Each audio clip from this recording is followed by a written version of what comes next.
السلام علیکم.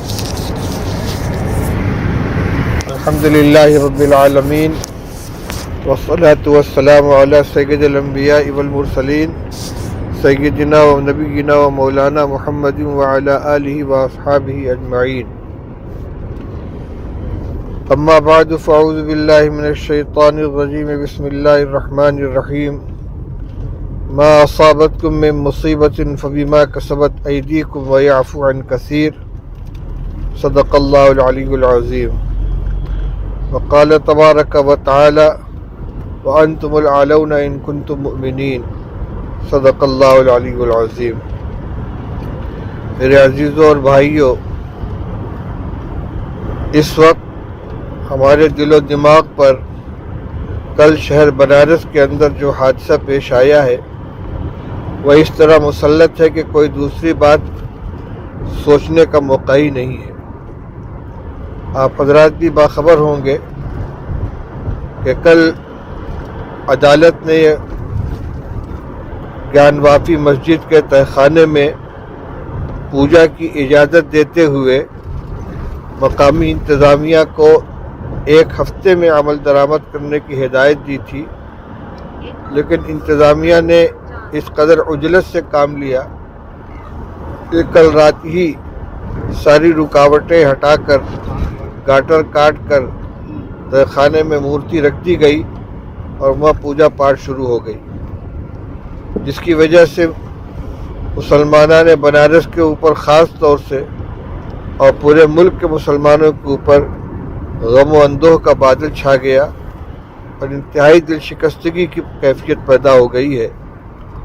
خبر ہے کہ اس کے خلاف سپریم کورٹ کے اندر کیس دائر کیا جا رہا ہے، لیکن عدالتوں کا جو رخ ہے اس کی بنا پر کچھ کہا نہیں جا سکتا کہ فیصلہ کیا ہوگا.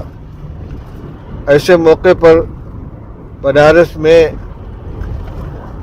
شہر مفتی گیان وافی مسجد کے امام، انجمن انتظامیہ مساجد کے صدر جناب مفتی عبدالباطن صاحب نے آج کی میٹنگ میں شہر کے تمام مسلمانوں سے یہ اپیل کی ہے کہ کل کا دن اپنے تمام کاروبار وغیرہ بند رکھتے ہوئے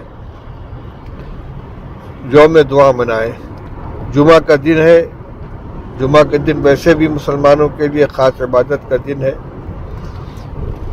میں یہ چاہتا ہوں کہ جو عمل بنارس کے اندر ہو رہا ہے، خاموشی کے ساتھ ہر جگہ کے مسلمان اپنے طور پر کل توبہ استغفار اور دعاؤں کا خاص اہتمام کریں. دنیا میں جو کچھ ہوتا ہے وہ اللہ کے فیصلے سے ہوتا ہے اور ہمارے اعمال اس سلسلے میں فیصلہ کن ثابت ہوتے ہیں. جو آیت کریمہ میں نے ابھی آپ کے سامنے پڑھی ہے، اس میں اللہ جل شانہ نے یہی فرمایا ہے، ما اصابتکم من مصیبت فبما کسبت ایدیکم ویعفو عن کثیر، کہ جو کچھ بھی تمہارے اوپر حالات پیش آتے ہیں یہ تمہارے ہی اعمال کا نتیجہ ہوتے ہیں اور اللہ تعالیٰ بہت سی چیزوں کو درگزر کر دیتا ہے. اس امت پر بڑے سخت حالات آ چکے ہیں. گرناتا، اندلس تباہ و برباد کر دیا گیا، اسلام کا وہاں سے نام و نشان مٹا دیا گیا. تاتاریوں کے ذریعے بغداد کو تہس نہس کر دیا گیا، اسلامی حکومت کا خاتمہ کر دیا گیا.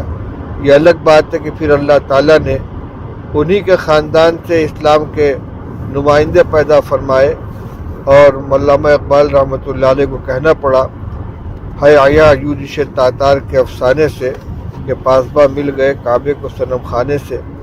لیکن جو حالات پیش آئے ہیں ان کا تجزیہ کرنے والوں نے یہی فیصلہ کیا ہے کہ ہر جگہ، چاہے وہ بغداد ہو چاہے وہ اندلس ہو، دنیاوی شان و شوکت کے اعتبار سے مسلمان بڑے عروج کے اوپر تھے. ان کی حکومت تھی، ان کی طاقت تھی اور بہت بڑی تعداد تھی. دنیاوی اعتبار سے وہ ہر اعتبار سے ترقی یافتہ تھے، لیکن دینداری ان کے اندر سے نکل چکی تھی. دنیا طلبی اور دنیا کے اندر یعنی غرق رہنے کا ان کے اندر رجحان پیدا ہو گیا تھا، تو دشمن کے دل سے ان کا رعب نکل گیا، جیسا کہ حدیث پاک میں ارشاد فرمایا گیا ہے۔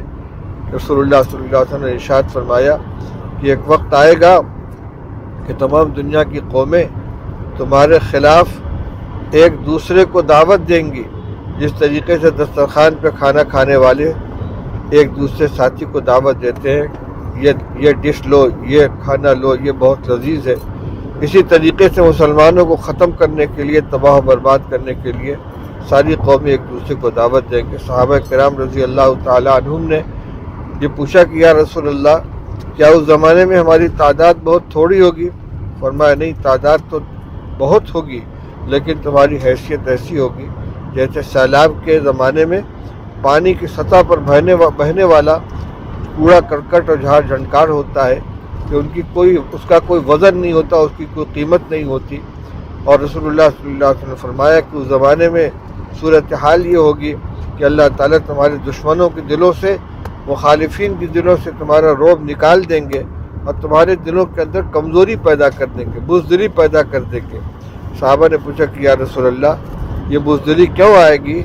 تو آپ نے ارشاد فرمایا کہ دنیا کی محبت اور موت کا خوف، موت کی کراہیت، یہ دو اسباب ہوں گے۔ یہ قطعی حدیث رسول اللہ صلی اللہ علیہ وسلم کی، اور حالات کو دیکھیے تو آج مسلمان ہندوستان کے اندر سرکاری اعداد و شمار کے اعتبار سے 20 کروڑ کی تعداد ہے ان کی، اور اگر پورے حقیقی گنتی دیکھی جائے تو اس سے بہت زیادہ ہے، لیکن کوئی وزن نہیں ہے، کوئی حیثیت نہیں ہے۔ فرقہ پرست اور اسلام دشمن عناصر جو چاہتے ہیں وہ منٹوں کے اندر کر گزرتے ہیں اور ان کے خلاف کوئی کارروائی نہیں ہوتی۔ اب ایک ہی راستہ ہے کہ مسلمان اپنی زندگی کے اندر تبدیلی لے آئیں، جو کوتاہیاں ان کا ازالہ کریں، معاصی سے توبہ کریں، نمازوں کا اہتمام کریں، اللہ سے اپنے تعلق کو جوڑیں۔ صحابہ کرام رضی اللہ تعالیٰ عنہم کو اللہ تعالیٰ نے جو برتری عطا فرمائی تھی وہ ان کے ایمان اور عمل صالح کی بنا پر تھی، اور اسی زمانے کا یہ اعلان ہے کہ انتم الاعلون ان کنتم مؤمنین، تم ہی سربلند رہو گے اگر واقعی تم ایمان والے ہو۔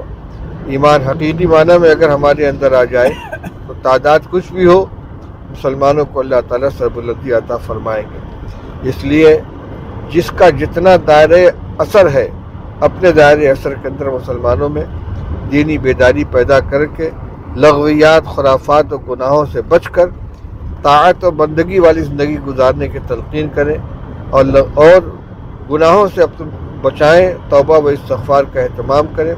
خاص طور سے کل کا دن جو جمعہ کا دن آنے والا ہے، اور آگے جو پروگرام ہیں ان کی کامیابی کے لیے، اور اس مسجد کے اندر جو بت رکھ دیا گیا اور مورتی رکھ دی گئی، پوجا شروع ہو گئی، اس کے پاک ہو جانے کے لیے خاص طور سے اہتمام سے دعائیں کریں۔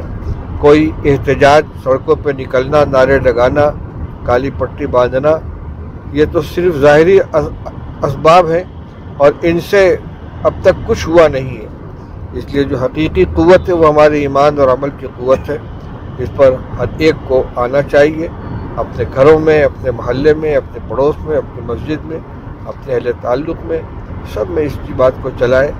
کل خاص طور سے دعاؤں کا اہتمام کریں، مسجد میں پہلے آ جائیں، سارے لوگ بیٹھ کر سننے سے فارغ ہو کر دیر تک کلمہ طیبہ، استغفار، آیت کریمہ لا الہ الا انت سبحانک انی کنت من الظالمین کا ورد کرتے رہیں، اور اس کے بعد نماز جمعہ کے بعد اجتماعی طور سے اہتمام کے ساتھ دعا کریں۔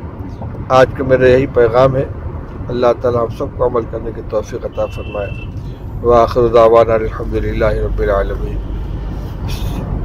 اللہم صلی علی سیدنا مولانا محمد وآلہ وصحبہ وبارک وسلم۔ اللہم وفقنا لما تحب وترضى من القول والفعل والعمل والنیت والہدى۔ یا اللہ، اللہم آت نفسی تقواها وزکیها انت خیر من زکاها انت ولیها ومولاها۔